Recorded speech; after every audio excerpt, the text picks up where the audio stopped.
Je vais vous parler encore une fois des femmes, un peu dans l'esprit biblique, si vous voulez.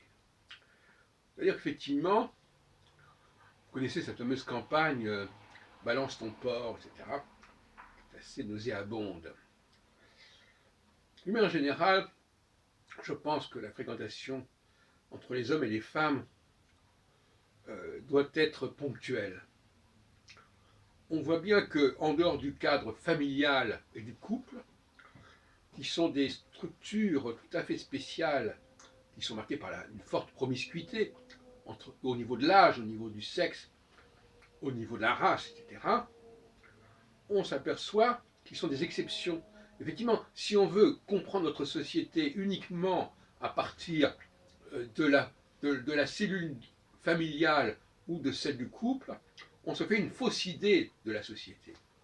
Parce que justement, ce sont plutôt des exceptions qu'autre chose. Parce que d'abord, premièrement, les gens ne vivent pas constamment dans leur milieu familial. D'ailleurs, même le milieu professionnel est également un lieu de promiscuité jusqu'à un certain point de vue. Parce qu'il y a des gens de différents niveaux. Il y a plusieurs. Une entreprise est faite à plusieurs strates. En réalité, ce qui est le plus caractéristique d'une société, ce sont les réunions qui se font entre amis, dans différents cadres, qui peut être un café philo, ça peut être simplement des réunions dans un café, tout simplement, ou dans un restaurant, ou dans un club, ou dans une salle de concert ou de théâtre, etc. C'est là qu'il y a véritablement quelque chose de significatif, voyez-vous. C'est là qu'on voit la réalité de la société. Et c'est là qu'on voit que les groupes sont très homogènes en réalité, et ça n'a rien à voir avec la promiscuité de l'entreprise, de la famille ou du couple, bien évidemment, certainement pas.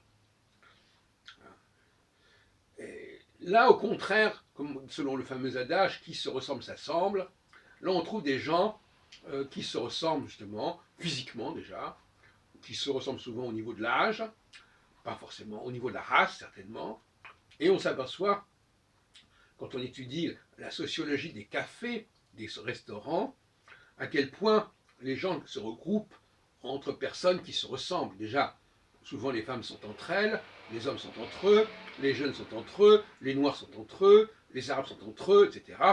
Et ça, c'est chasser le naturel, il revient au galop, mais c'est en fin de compte le lieu de l'authenticité de la société.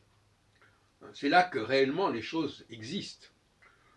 Tout le reste, ce sont des artifices, ce sont des artefacts qui ont leur raison d'être certainement, mais qui finalement ne sont pas significatifs pour en parler du fonctionnement réel d'une société, mais ça on pourrait jouer sur les mots à ce sujet. Et par conséquent, pour revenir à mon propos initial, je dirais que la présence, c'est le problème des étrangers, mais le mot étranger, je l'emploie ici dans un sens beaucoup plus large que celui qu'on utilise habituellement. L'étranger, c'est celui qui est étranger à un groupe donné. Toute personne est étrangère par définition aux différents groupes auxquels elle n'appartient pas. Donc c'est pas du tout la question de immigré, pas immigré, qui est de nationalité ceci ou cela. Non, l'étranger, c'est simplement celui qui est étranger au groupe. Et donc par conséquent, on ne peut constater que lorsqu'une personne est étrangère à un groupe, elle crée des perturbations dans ce groupe. Soit parce qu'elle ne comprend pas ce qui se dit dans ce groupe, ce qui peut arriver quand quelqu'un n'a pas le niveau intellectuel ou est trop élevé par rapport au niveau du groupe, il y a des distorsions, il y a des hiatus, il y a des incompréhensions, il y a des quiproquos qui se multiplient. Et puis il y a évidemment le cas de la femme, qui elle également fait problème dans un groupe d'hommes. Et il y a aussi le cas des conflits de génération, qui ont des mentalités, des valeurs différentes, etc. Donc finalement, il vaut mieux, pour que les choses fonctionnent correctement, il vaut mieux qu'un groupe soit homogène.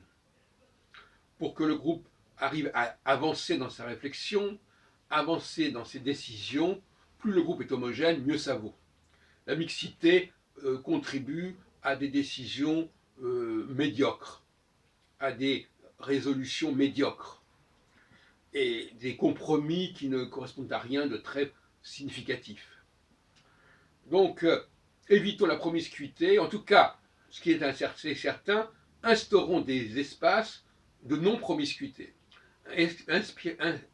Instaurons des espaces de non-étrangeté. Instaurons des espaces où les gens se comprennent à mi-mot, à demi-mot, euh, par un regard, tout simplement. L'autre jour, je parlais de la lisibilité.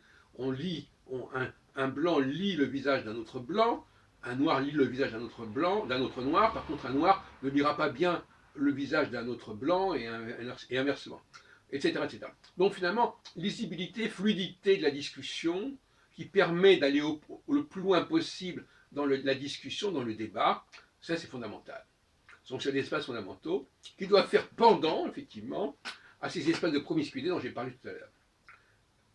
L'entreprise c'est bien, la famille c'est bien, le couple c'est bien, mais là où une société peut être vraiment performante, pas performante au niveau basique de faire des gosses, etc., mais performante au niveau de l'excellence intellectuelle, de l'excellence de la réalisation, eh bien, il faut qu'il y ait ces espaces-là.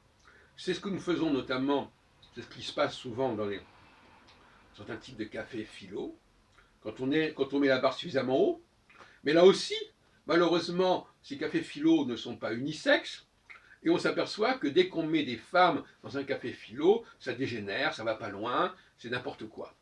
Bon, alors cela dit, on peut très bien avoir des cafés philo entre femmes et des cafés philo entre hommes, ça c'est notre problème, mais en tout cas, toute forme de mixité est quelque chose qui nuit à la qualité de l'action, à la qualité du débat, à la qualité de la réflexion.